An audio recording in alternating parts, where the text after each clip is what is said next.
नमस्कार, डेली 24 भारत देख रहे हैं आप। मैं हूं आपके साथ साहिल धुलिया। बुलेटिन की शुरुआत करते हैं। प्रधानमंत्री नरेंद्र मोदी अपनी गृह राज्य गुजरात के दौरे पर हैं। इस दौरान प्रधानमंत्री ने समुद्र से समृद्धि कार्यक्रम के तहत कुल 34,200 करोड़ रुपए से अधिक की महत्वपूर्ण योजनाओं का उद्घाटन और शिलान्यास किया। तो गुजरात, जो देश की सबसे लंबी तटीय सीमा वाला राज्य है, इस दौरे से एक नई ऊर्जा और विकास की ओर बढ़ रहा है।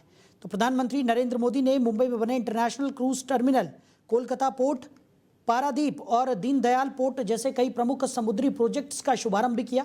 साथ ही उन्होंने लोथल में बन रहे नेशनल मरीन हेरिटेज कॉम्प्लेक्स का निरीक्षण किया और कच्छ के धोरडो गांव को भारत का चौथा सोलर गांव घोषित कर दिया। तो प्रधानमंत्री मोदी ने इस अवसर पर आत्मनिर्भर भारत के संदेश को दोहराया और कहा कि हमारे लिए सबसे बड़ा दुश्मन है विदेशी निर्भरता। उन्होंने स्पष्ट किया कि आत्मनिर्भरता ही भारत की सबसे बड़ी ताकत है और उसके लिए हमें हर चुनौती से निडर होकर उसका सामना करना होगा। उन्होंने कांग्रेस पर भी तीखा प्रहार किया और कहा कि कांग्रेस के शासन में लाइसेंस, कोटा राज और हजारों करोड़ के घोटाले भारत की प्रगति में बाधक बने। इस दौर के दौरान सरकार और निजी क्षेत्र के बीच कई अहम समझौते भी हुए, जो समुद्री क्षेत्र में निवेश और रोजगार के नए द्वार खोलेंगे। ये पहल न केवल समुद्री विकास को बढ़ावा देगी, बल्कि पर्यावरण के लिहाज से भी कच्छ के सोलर गांव जैसे मॉडल से ऊर्जा क्षेत्र में क्रांतिकारी बदलाव लाएगी। तो प्रधानमंत्री नरेंद्र मोदी का ये दौरा गुजरात और समग्र भारत के लिए मील का पत्थर साबित होगा, जो हमें आत्मनिर्भरता की ओर मजबूती से आगे बढ़ने का रास्ता भी दिखाएगा। उधर अमेरिका में रहने और नागरिकता पाने की चाह रखने वालों के लिए एक बड़ी खबर सामने आई है। अमेरिका के राष्ट्रपति डोनाल्ड ट्रंप ने gold card visa programme launch कर दिया है, जो खासतौर पर अमीर विदेशी निवेशकों को ध्यान में रखकर बनाया गया है। ट्रंप ने सोशल मीडिया पर इसकी घोषणा करते हुए बताया कि इस प्रोग्राम से अमेरिका को अरबों डॉलर का फायदा होगा। इसमें व्यक्तिगत आवेदन पर $1 मिलियन और कंपनियों के लिए $2 मिलियन की फीस तय की गई है। ट्रंप गोल्ड कार्ड के तहत विदेशी निवेशक अमेरिका में स्थायी निवास यानी कि ग्रीन कार्ड जैसा अधिकार प्राप्त कर सकते हैं। हालांकि नागरिकता मिलने की समय सीमा अभी स्पष्ट नहीं की गई है। अमेरिकी प्रशासन इस योजना से जुटाई गई रकम को टैक्स कटौती, लोन चुकाने और इंफ्रास्ट्रक्चर डेवलपमेंट में इस्तेमाल करेगा। हालांकि इससे अमीर गरीब के बीच असमानता बढ़ने की आशंका भी जताई जा रही है। उधर झारखंड के कुड़मी समाज का रेल आंदोलन शुरू हो गया है। कुड़मी समाज को एसटी में शामिल करने की मांग को लेकर यह आंदोलन किया गया है। तो झारखंड सहित पश्चिम बंगाल और उड़ीसा में कुड़मी समाज का यह बड़ा आंदोलन आज यानी कि 20 सितंबर 2025 से शुरू होने जा रहा है।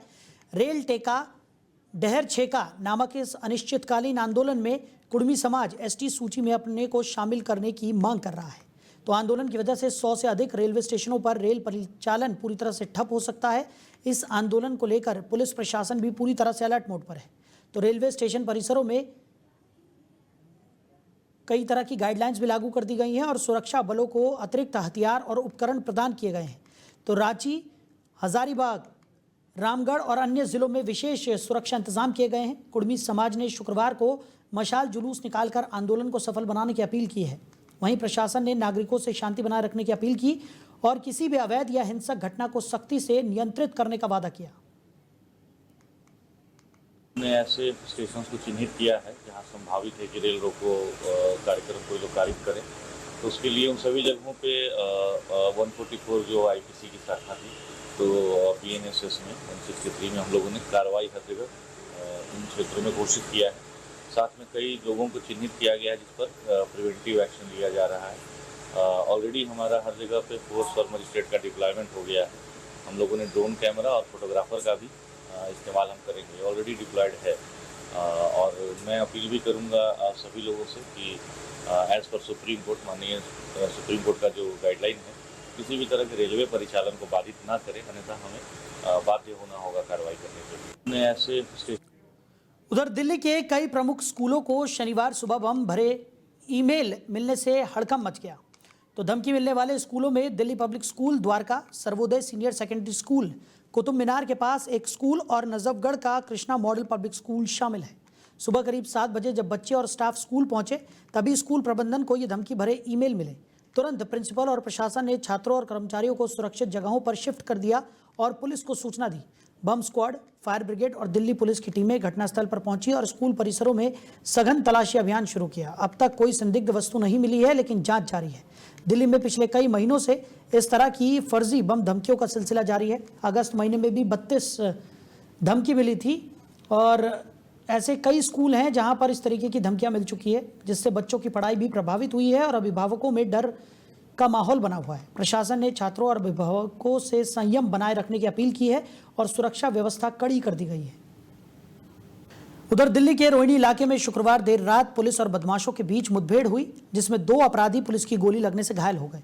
कुल 3 बदमाशों को पुलिस ने गिरफ्तार किया है, जबकि 2 फरार हो गए हैं। पुलिस ने तुरंत फरार आरोपियों की तलाश के लिए विशेष टीमें गठित कर दी हैं। पुलिस ने बताया कि ये बदमाश गोगी गैंग के सक्रिय सदस्य हैं, जो दिल्ली एनसीआर में हत्या, लूट और रंगदारी जैसी गंभीर घटनाओं में शामिल रहते हैं।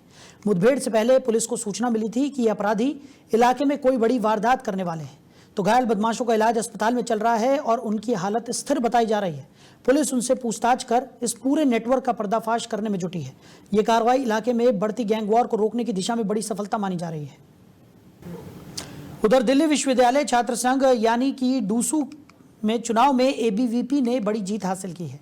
कुल 4 पदों में से 3 पदों पर एबीवीपी ने कब्जा जमा लिया है, जबकि एक पद एनएसयूआई के खाते में गया। तो डूसू के नवनिर्वाचित अध्यक्ष आर्यन मान ने करीब 16,000 से ज्यादा वोटों से विजयी होकर अपना दबदबा दिखाया है। हमारे पास आर्यन मान से एक्सक्लूसिव बातचीत भी है, जिसमें उन्होंने अपनी जीत और आगामी योजनाओं के बारे में विस्तार से बताया है।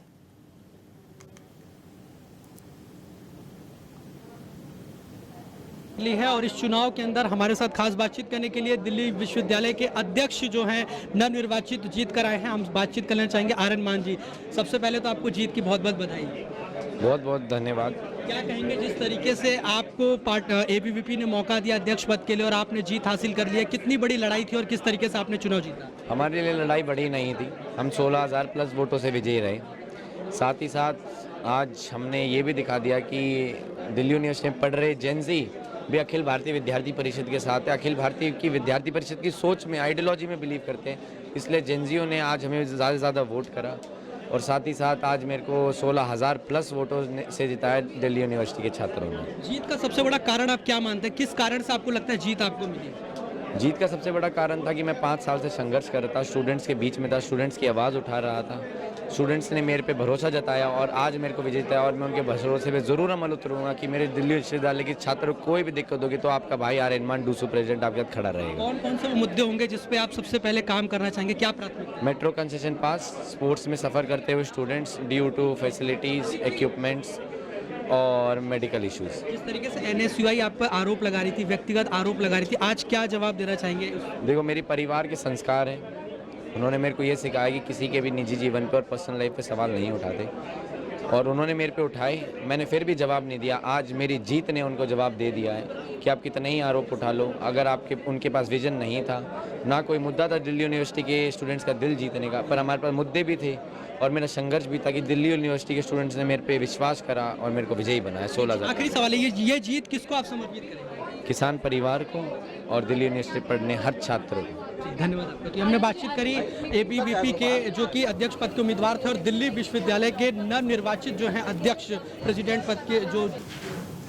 उधर उत्तराखंड की दून घाटी में आई भीषण आपदा में अब तक 30 लोगों की जान जा चुकी है। राहत एवं बचाव कार्य जारी है और अब भी 10 लोग लापता बताए जा रहे हैं, जिनकी खोज के लिए एसडीआरएफ और एनडीआरएफ की टीमें मोर्चा संभाले हुए हैं। चौथे दिन झारखंड निवासी वीरेंद्र सिंह का शव मजाड़ा क्षेत्र से बरामद हुआ है। वहीं मसांदावाला कैंट से लापता प्रीतम सिंह का शव सहारनपुर के मिर्जापुर इलाके में और पुष्पेंद्र का शव हरियाणा के यमुनानगर से मिला है। गढ़वाल आयुक्त विनय शंकर पांडे ने माल देवता सहित प्रभावित क्षेत्रों का निरीक्षण कर राहत कार्यों में तेजी लाने के निर्देश दिए हैं। जिलाधिकारी सवीन बंसल ने भी प्रभावित इलाकों का दौरा कर नुकसान का जायजा लिया। परवल में 14 लापता लोगों में से 12 के शव मिल चुके हैं। फुलेद गांव में 6 लोग बाढ़ में फंसे थे, जिनमें से 3 के शव बरामद हुए हैं। प्रशासन ने आधिकारिक तौर पर 20 मौतें और 13 लापता होने की सूचना दी थी, लेकिन अब मृतकों की संख्या काफ़ी ज़्यादा बढ़ती हुई नजर आ रही है। तो रास्ते टूटने की वजह से स्थानीय किसानों की फसलों जैसे हल्दी, अदरक और मिर्च की मंडी तक सप्लाई प्रभावित हो रही है। प्रशासन ने लघु सिंचाई विभाग को क्षतिग्रस्त रास्तों और नहरों की शीघ्र मरम्मत के निर्देश दिए हैं। तो मसूरी मार्ग को शाम 7 बजे से सुबह 6 बजे तक के लिए बंद रखा गया है, जबकि प्रेमनगर टॉन्स नदी पुल टूटने के बाद डायवर्जन व्यवस्था लागू है। प्रभावित इलाकों में पुलिस तैनात है और वैकल्पिक मार्गों से आवाजाही जारी है। तो आपको बता दें कि बिहार में चुनाव से पहले जमकर सियासी गर्मागर्मी देखने को मिल रही है। इस कड़ी में पूर्व उप मुख्यमंत्री नेता प्रतिपक्ष तेजस्वी यादव ने कहा है कि हमारी सरकार बनेगी तो ज्यादा से ज्यादा बेरोजगारों को रोजगार उपलब्ध कराया जाएगा, अच्छी पढ़ाई, कमाई और दवाई का इंतजाम होगा। सहरसा जिला मुख्यालय में संवाद कार्यक्रम को संबोधित करते हुए उन्होंने कहा कि बिहार की सरकार को कोई विजन ही नहीं है, ये एक नकलची सरकार है। उन्होंने कहा कि सभी धर्म संप्रदाय के लोगों को साथ लेकर चलने में विश्वास रखते हैं। जिस प्रकार हमारे पिता लालू प्रसाद ने दलितों, शोषितों व कमजोर वर्ग के लोगों के मुंह में बोली दी और अब उनका पुत्र बिहार को नई दिशा देकर नया बिहार बनाएगा। भाजपा पर तंज कसते हुए उन्होंने कहा कि मोदी जी को विक्ट्री बिहार में चाहिए और वो फैक्ट्री गुजरात में लगाएंगे। बिहार की जनता अब ये बर्दाश्त नहीं करेगी। यही नहीं, उन्होंने ये भी कहा कि जब हम उप मुख्यमंत्री थे, स्थानीय विधायक के प्रयास से डेंगराही घाट पर 415 करोड़ की राशि से पुल को स्वीकृति दिलाई और अब वो बन भी रहा है। तो फिलहाल इस बुलेटिन में मेरे साथ इतना ही। आप बने रहिए। नमस्कार।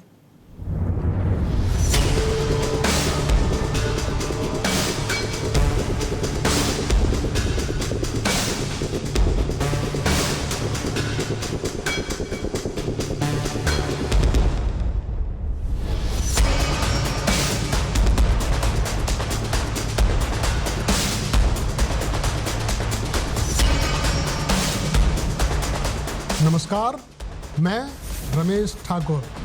जल्द ही डेली 24 भारत पर होगा हाई अलर्ट।